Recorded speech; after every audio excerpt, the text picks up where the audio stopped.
кісі. Олар ормандағы мәңгіге қара түнек басқан мінеге айналдырмақшы. Перілер одан сайын күшейіп, ормандағы жылтыр заттың бәрін жоймашына тоқтамайды. Олай болса, түнек патшайымды қайтадан салттан құрушы мүмкін деді.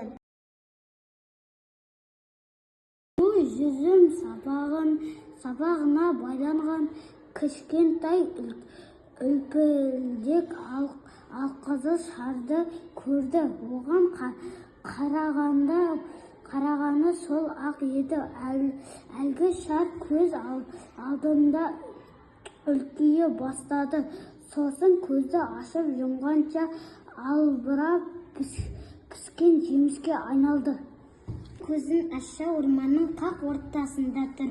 Орман жақыннан әлде қайда әдемі көрінеді екен. Жүзім сабақтары жемісі пісіп тұрған басқа ағаштарға шырмалаған. Бұрын-соңды мұндайды көрмеппін. Түрлі түсті гүлдер парсы кілемі іспетті. Үлкен аумақты алып жатты. Төңіректен құстардың тымырсыта салған әні.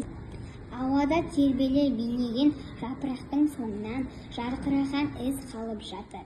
Бір қараса, әлгі жапырақ Күнсұлуға қарай жақындап келеді. Дәл төбесіне келгенде бұл секіріп барып, шап беріп ұстап алады. Күн сәулесі түскенде жапырақ жып-жылы екен. Сол сәт саусақтарына дірілдеп кетті.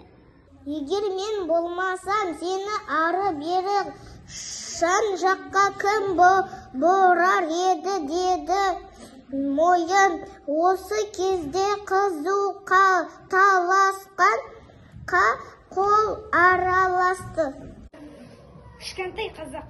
Мен кішкентай қазақпын, мектебімде озатпын. Кіп кішкентай болсам да, кең пейілі ғажаппын. Тәуелсізбін, азатпын, өнердімін ғажаппын. Бар әлеммен дос болған мейірімді қазақпын.